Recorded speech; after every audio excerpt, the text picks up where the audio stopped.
What's the deal with the CV? It's just a formality, right? I don't need to give him my CV, or I don't need to spend that much time on it, right? Wrong! War room, baby, yeah!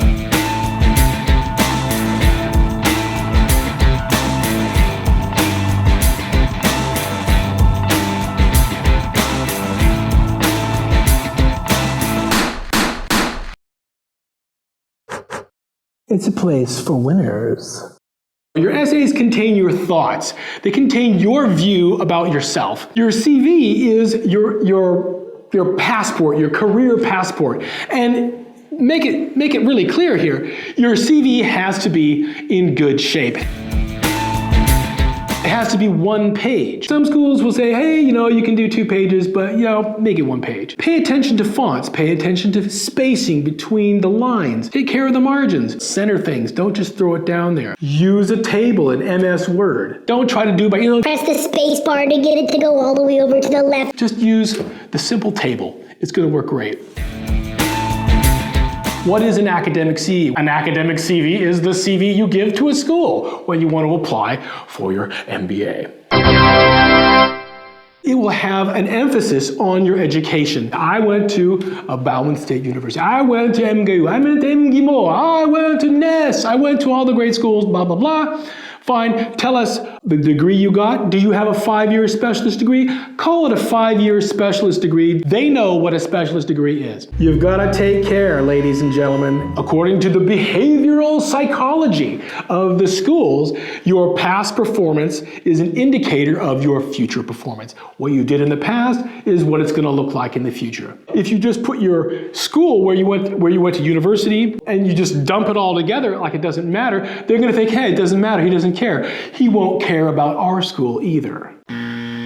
Show what kind of person you were, if it's possible, when you were in university. That was a long time ago. I don't remember. Yeah, you got to remember. Take the time. Were you captain of the swim team? Were you on the debate club? Did you start the Spanish club? Did you tutor people in math? Did you get a Patanin scholarship? I have a candidate who wrote a book. He got into school. Why? He wrote a book. He got great grades, he got a red diploma, and he wrote a book. Hey, he might do that again. You might do that. Did you write a book? Put that stuff in there because that stuff looks great. What goes on in your career? Well, there's 2 basic things that go on in your career. The responsibilities you have for a given position and the highlights of those responsibilities. Most people just put random bullets, or they put this incredibly crazy dot matrix outline about what they did. Organize it. Keep it simple. Tell us your responsibilities. What did you get paid to do? I got paid to manage people. I got paid to sell stuff. I got paid to do valuation. I got paid to sell clients insurance. Fine. That's your basic competency in that job. And the highlights, the bullets that you put afterwards, talk about the amazing things that happened. Did you go beyond your basic responsibilities? Did you sell a lot of insurance? Did you manage a lot of people? Did you lead projects that had great results? That's where you put that stuff. You keep that separate. Talk about the duties that you have and then the highlights. Another thing that schools want to know about is they want to see your progression. Many candidates put all the job titles that they've had at a particular company into one big glob. This doesn't work because the school doesn't know what you did when or where. You've been working there for 5 years and you've had 4 positions, but it all looks like one big bowl of soup. That looks terrible. Be careful. Take the time to, what did you do when you first got hired? What was your title? How long did you work in that position and what did you do? Why did you get promoted? Was it a scheduled promotion or did you get promoted early? It was your great performance that helped you make it to the next level in that job and it was awesome. So tell us, it's going to be great. Did I mention quantitatives? They want you to show your quants. What does that mean, my quants? Did you sell off a lot of insurance? How much insurance did you sell? Put the number in there. Who'd you sell it to? Did you sell insurance to the bank? Did you sell it to Putin? Fine, put it in there. I cannot put the names of my clients. All right, so just one of the leaders of the Russian Federation. So you don't say that. Don't say I sold it to Spinner Bank, say I sold it to a leading bank in Russia, one of the top 10 banks. Did you lead a group of people? How many people did you lead? Did you improve a process through optimization or noticing that something was wrong and taking the initiative to address that situation? Did it save money? How much money did it save? Put this stuff in there, it's irrelevant. You've got your professional experience, you've had a couple jobs, you've had a couple promotions in each job. You're wondering, is my CV great? No, because you are lying. You have been an entrepreneur. Now it's time to sell some lemonade. You had a company, and you started a company selling puppy dogs or something, like washing cars. I don't know what you were doing. You did it in parallel with another job you had, and you didn't become Steve Jobs, and so you're hiding it. Wrong!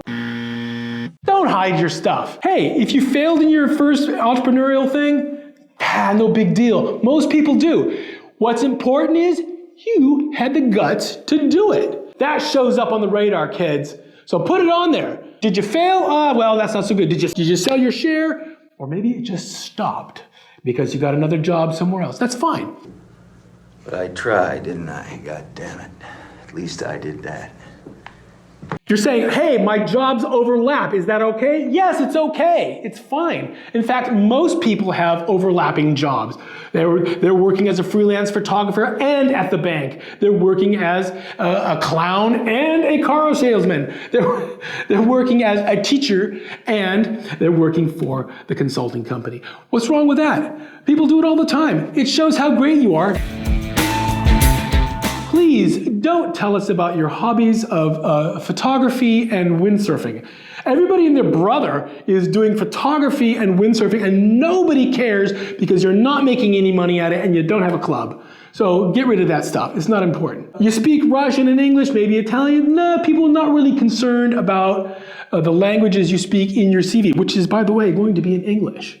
So obviously you speak English. Obviously you have taken the TOEFL and the GMAT. You have test scores, right?